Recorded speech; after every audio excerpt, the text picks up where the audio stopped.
નમસ્કાર વિદ્યાર્થી મિત્રો, વર્લ્ડ ઇન બોક્સ યુટ્યુબ ચેનલમાં ફરી એકવાર આપ સૌનું હાર્દિક સ્વાગત છે।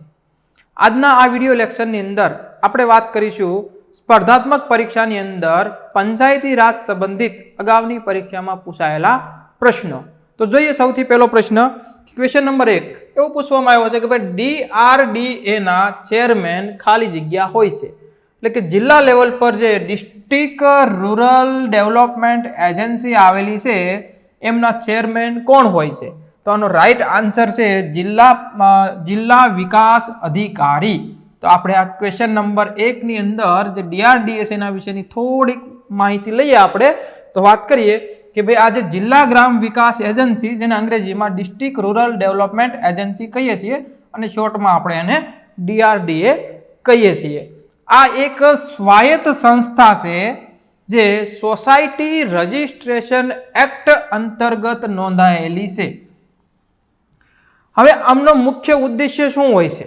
તો કે ઉદ્દેશ્ય એ છે કે ગરીબી રેખાથી નીચેનું જીવન જીવતા લોકોનો આર્થિક વિકાસ થાય અને સાથે સાથે પછાત ગામો જે છે એમનો પણ વિકાસ થાય, એ ઉદ્દેશ્યથી આ એજન્સીનું ગઠન કરવામાં આવેલું છે। અને DRDA ના ચેરમેન જે છે એ જિલ્લા વિકાસ અધિકારી હોય છે। અને અહીંથી આપણને આ પ્રશ્ન પૂછવામાં આવેલો છે। જો અહીંયા તો ચેરમેનનો પ્રશ્ન આપણને પૂછી લીધો છે, કદાચ એનો એ પ્રશ્ન ના આવે તો એવો પણ પ્રશ્ન પૂછે કે ભાઈ આ DRDA છે એને રેગ્યુલેટ કોણ કરે છે, એના રેગ્યુલેટર કોણ હોય છે, એટલે કે એના નિયામક છે એ કોણ હોય છે? તો એના જે રેગ્યુલેટર હોય છે જિલ્લાના કલેક્ટર છે એ હોય છે। તો અંતિમ સત્તા એ પાછી કોની પાસે રહેલી છે? તો કે કલેક્ટર પાસે રહેલી છે।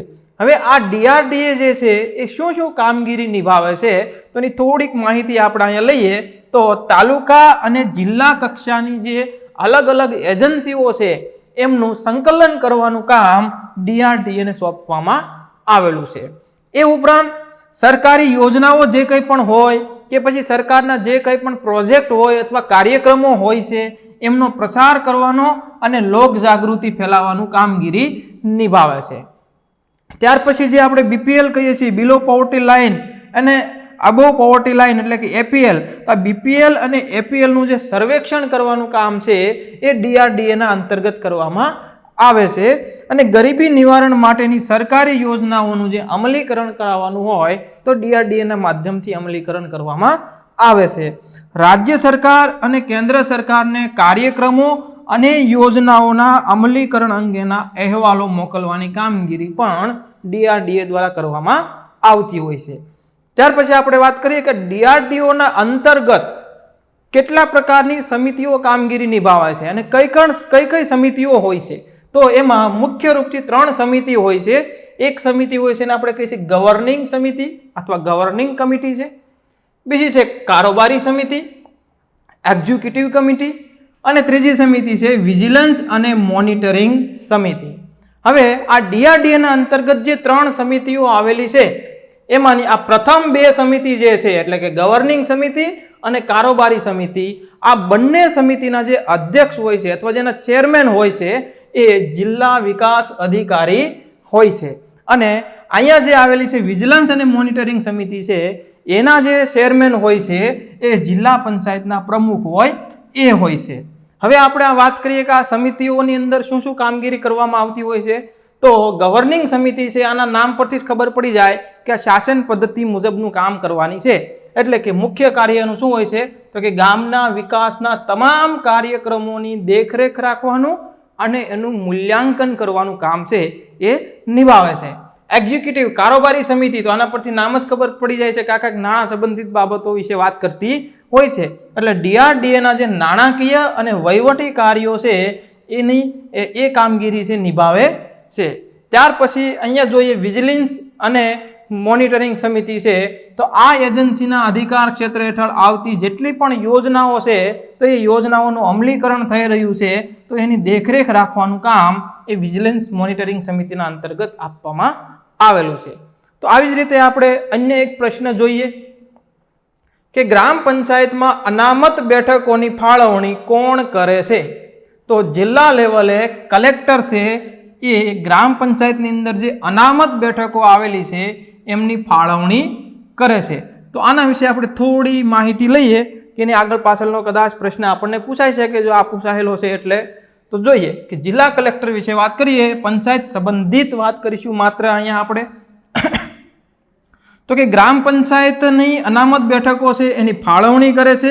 હવે અનામત બેઠકો છે એ જનસંખ્યાના અનુપાતમાં હોય છે, એટલે કે જે તે ગામની જેટલા ટકા વસ્તી એસસી હોય તો એસસી લોકોની અને એસટી હોય તો જેટલા પ્રમાણમાં એસસી લોકો છે જેટલા પ્રમાણમાં એસટી લોકો છે એ પ્રમાણમાં એની બેઠકોની ફાળવણી કરવામાં આવે છે. સમજો કોઈ ગામની અંદર 10% એસસી છે અને 15% એસટી છે તો આ ગામની 10% બેઠકો એસસી લોકો માટે અને 15% બેઠકો એસટી લોકો માટે. આપણે ગુજરાતની અંદર વાત કરીએ તો ગુજરાતની અંદર ઓબીસી માટે પણ રિઝર્વેશન આપવામાં આવ્યું છે, તો એની 10% બેઠકો છે અને મહિલાઓ માટેની જે વાત છે તો એમાં 50% બેઠકોનું રિઝર્વેશન આપવામાં આવેલું છે. તો આ બેઠકોની જે ફાળવણી છે એ કોણ કરશે? જિલ્લા લેવલે કલેક્ટર છે કરે છે. સ્થાનિક સ્વરાજની સંસ્થાઓ ઉપર દેખરેખ રાખવાનું કામ કરે છે અને યોજનાઓ અને કાર્યક્રમોના અમલીકરણની કામગીરી નિભાવે છે. જિલ્લામાં જીવન જરૂરિયાતની ચીજ વસ્તુઓની અછત ન સર્જાય તે નિશ્ચિત કરવાનું કાર્ય છે જિલ્લા કલેક્ટરને સોંપવામાં આવેલું છે. આ ઉપરાંત જિલ્લામાં કાયદો અને વ્યવસ્થા જાળવી રાખવાનું કાર્ય પણ જિલ્લા કલેક્ટરે કરવાનું રહે છે. ત્યારબાદ આપણે જિલ્લા કલેક્ટર વિશે વધારે વાત કરીએ તો એ 5 પ્રકારની મુખ્ય ભૂમિકાઓ નિભાવતા હોય છે. કઈ કઈ છે? તો એક તો જિલ્લાના પ્રતિનિધિ તરીકે કામ કરે છે, એટલે કે સરકારના પ્રતિનિધિ જિલ્લા લેવલે કોણ રહે છે? તો એ કલેક્ટર રહે છે. જિલ્લાના મહેસૂલી વડા તરીકે કલેક્ટરને ઓળખવામાં આવે છે. જિલ્લાના મેજિસ્ટ્રેટ તરીકેની કામગીરી નિભાવે છે અને આ જ કલેક્ટર છે જિલ્લા આયોજન બોર્ડના સહ ઉપાધ્યક્ષના રૂપમાં કામ પણ નિભાવે છે. જ્યારે ચૂંટણી ચાલતી હોય તો ચૂંટણી દરમિયાન એ જિલ્લાના ચૂંટણી અધિકારી તરીકેની કામગીરી પણ જિલ્લા કલેક્ટર છે એ નિભાવે છે. ત્યાર પછી આપણે આગળ વાત કરીએ. એક પ્રશ્ન પૂછાણો છે, કઈ સમિતિએ પંચાયતી રાજ સંસ્થાઓને 4 સ્તરીય બનાવવાની ભલામણ કરી હતી? તો આપણને ખબર છે કે શરૂઆતની અંદર જે બળવંતરાય સમિતિ ગઠિત થઈ તો એમણે 3 સ્તરવાળી પંચાયતી રાજની વાત કરી હતી. અશોક મહેતા છે એમણે 2 સ્તરવાળી પંચાયતી રાજની વાત કરી હતી અને જીવી કે રાવ સમિતિ છે 1985ની અંદર આનું ગઠન કરવામાં આવેલું હતું. તો આમણે વાત કરી હતી 4 સ્તરીય પંચાયતી રાજની. ગ્રામ લેવલ પર ગ્રામ પંચાયત, તાલુકા લેવલ પર તાલુકા પંચાયત, જિલ્લા લેવલ પર જિલ્લા પંચાયત અને રાજ્ય લેવલ પર રાજ્ય પરિષદનું ગઠન કરવામાં આવે. તો આ જીવી કે રાવ સમિતિ છે એનું ગઠન કોણે કરેલું હતું? તો આયોજન પંચ હતું તે સમયનું આપણું, આજે આપણે નીતિ પંચ કહીએ છીએ. તો એ આયોજન પંચ દ્વારા જીવી કે રાવ સમિતિનું ગઠન કરવામાં આવેલું. આપણો પ્રશ્ન જે પૂછ્યો છે એનો રાઈટ આન્સર આવશે જીવી કે રાવ સમિતિ. આપણે જોઈ લઈએ જીવી કે રાવ સમિતિ વિશે થોડીક વાત લઈ લઈએ એમાંથી કે ભાઈ શું કહે છે કે યોજના આયોગ દ્વારા આનું ગઠન કર્યું હતું. આ સમિતિને બીજા કયા નામથી ઓળખવામાં આવે છે? તો કે કાર્ડ સમિતિ તરીકે ઓળખવામાં આવે છે. એટલે કે committee on administration arrangement four rural development, આવું એનું પૂરું નામ થાય છે. એટલે એને શોર્ટમાં કાર્ડ સમિતિ તરીકે ઓળખીએ છીએ. આ સમિતિએ પંચાયતી રાજને એવું કીધું કે આ તો મૂળિયા વગરનું ઘાસ છે. કોઈ ઘાસ હોય મૂળિયા વગરનું તો અહીંથી ઉઠાવીને અહીંયા મૂકો, અહીંથી ઉઠાવીને અહીંયા મૂકો, એને જમીનમાંથી કોઈ શક્તિ પ્રાપ્ત થતી નથી. તો એવી રીતે આ પંચાયતી રાજ છે એને બંધારણમાંથી કોઈ પણ પ્રકારની શક્તિ પ્રાપ્ત થતી નથી. એટલે આ મૂળિયા વગરનું ઘાસ છે એવી સંજ્ઞા છે એમણે આપેલી જીવી કે રાવ સમિતિએ. હવે આ સમિતિ ગઠિત કરવાનો મુખ્ય ઉદ્દેશ્ય શું હતો? તો કે ગ્રામીણ વિકાસ અને ગરીબી નાબૂદ માટેના જે કાર્યક્રમો થઈ રહ્યા છે એની વહીવટી વ્યવસ્થા અંગેની સમીક્ષા કરવામાં આવે એવો એનો મુખ્ય ઉદ્દેશ્ય હતો. આમણે એ પણ કીધું કે આ સમીક્ષા પણ કરી અને સમીક્ષા કરીને કીધું કે ભાઈ આ જે પંચાયતી રાજ સંસ્થાઓ છે એના ઉપર આ જે નોકરશાહી છે, કલેક્ટરવાળી જે સિસ્ટમ છે, તો આ નોકરશાહીકરણ છે એ વધી રહ્યું છે. એના કારણે આ પંચાયતી રાજ પદ્ધતિ છે એ નબળી પડી રહી છે. આવી પણ એમણે એક ટિપ્પણી પણ કરેલી છે સમીક્ષા દરમિયાન. ત્યાર પછી આપણે વાત કરીએ એમની જોગવાઈઓમાં. તો પહેલી જ વાત છે આપણને જે પ્રશ્ન પૂછવામાં આવ્યો કે 4 સ્તરવાળી પંચાયતી રાજની વાત કરે છે. ગ્રામ પંચાયત, તાલુકા પંચાયત, જિલ્લા પંચાયત અને રાજ્ય પરિષદ. એ ઉપરાંત એમણે એ પણ કીધું કે એમાંથી જિલ્લા પરિષદ છે એને મહત્વપૂર્ણ સ્થાન મળવું જોઈએ. અને જિલ્લા વિકાસ કમિશનરના જે પદ છે એની રચના કરવામાં આવે અથવા જિલ્લા વિકાસ કમિશનરના પદની નવી રચના કરવામાં આવે, પદ સર્જન કરવામાં આવે એવી વાત કરેલી. જિલ્લા વિકાસ કમિશનરનું પદ અસ્તિત્વમાં આવવાથી જિલ્લા કલેક્ટરની જે પંચાયતી રાજ સંસ્થાઓ અંગેની સત્તાઓ અને ફરજો છે એ ઓછી કરવામાં આવે એવું એમણે સૂચન કરેલું. શા માટે આવું કરેલું? તો કે આપણે ત્યાં જિલ્લા લેવલ પર જોઈએ તો સર્વેસરી કોણ છે? કલેક્ટર છે. જે કંઈ પણ કામ આવે કોના દ્વારા કરાવવામાં આવશે? કલેક્ટર દ્વારા. એટલે કે કેન્દ્ર સરકારનું કોઈ કામ હોય, રાજ્ય સરકારનું કોઈ કામ હોય કે સ્થાનીય સરકારનું કામ હોય, બધું કામ છે ભેગું ક્યાં થાય? કલેક્ટર પાસે. અને પછી એમણે અહીંયા ઇમ્પ્લિમેન્ટ કરવાનું રહેતું હોય છે. એટલે આ તો ખાલી સરકારના પ્રતિનિધિનું કામ છે. એ ઉપરાંત મહેસૂલી કામ આગળ આપણે જોયા, કલેક્ટરના કેટલા બધા કામ હોય છે. તો એવામાં આ પંચાયત સંબંધિત એ કાર્યની ભૂમિકા નિભાવશે તો એની અસર છે એ આની સફળતા ઉપર પડશે. એટલે એવું કહેવાય છે કે કલેક્ટર છે એ આખી પૃથ્વીનો ભાર લઈને ચાલતો કાસબો છે. એક તો ધીમી પદ્ધતિ ચાલે અને એમાં તમે આટલી બધી એને જવાબદારી આપો તો આ વસ્તુ ક્યારે થઈ રહી છે? એટલે આમણે એવું કીધું કે કલેક્ટરની ભૂમિકા છે એ આમાં ઓછી કરવામાં આવે અને એની સાથે એક નવું પદ સર્જન કરવામાં આવે જિલ્લા વિકાસ કમિશનરનું અને એને આ સત્તાઓ આપવામાં આવે. ત્યાર પછી એમણે કીધું પંચાયતી રાજ સંસ્થાઓમાં નિયમિત રૂપથી ચૂંટણીઓ થવી જોઈએ. આ વાત પણ એમણે કરેલી હતી અને આ ચૂંટણીઓનો સમયગાળો પ્રોપરલી હોવો જોઈએ, 5 વર્ષનો હોવો જોઈએ. એ પાછું આગળ એક પ્રેમા ખાંડુ સમિતિ છે એમના દ્વારા કહેવામાં આવેલું છે. તો અહીંયા માત્ર આપણે એટલે સુધી વાત રાખીશું. બાકીનો આગળનો આપણે પ્રશ્ન જોઈએ કે ગ્રામ પંચાયતમાં વધુમાં વધુ સભ્ય સંખ્યા કેટલી હોય છે? હવે અહીંયા આપણને વધુમાં વધુ સભ્ય સંખ્યા પૂછી છે તો વધુમાં વધુ સભ્ય સંખ્યા છે એ 24 હોય છે. જો આપણને ઓછામાં ઓછી પૂછવામાં આવી હોય તો ગ્રામ પંચાયતની અંદર ઓછામાં ઓછી કેટલી સભ્ય સંખ્યા હોય? 8. એટલે અહીંયા એક વસ્તુ આપણને ફેક્ચ્યુઅલ ઇન્ફોર્મેશન ખબર હોવી જોઈએ. ગુજરાત સરકારના કાયદા મુજબ, ગુજરાત પંચાયત ધારો 1994 મુજબ શું કીધું છે? તો કે 3000ની જો કોઈ વસ્તી હોય તો એવા વિસ્તારને એક સ્વતંત્ર ગ્રામ પંચાયત આપવામાં આવે અથવા એવા ગામને સ્વતંત્ર ગ્રામ પંચાયત આપવામાં આવશે. પરંતુ જો 3000 કરતાં ઓછી જનસંખ્યા હોય અને 500થી વધારે જનસંખ્યા હોય એટલે 500 થી 3000 સુધીની જો જનસંખ્યા હોય તો એવા ગામને 2-3 ગામ ભેગા કરી અને ગ્રુપ ગ્રામ પંચાયત છે એ આપવામાં આવશે.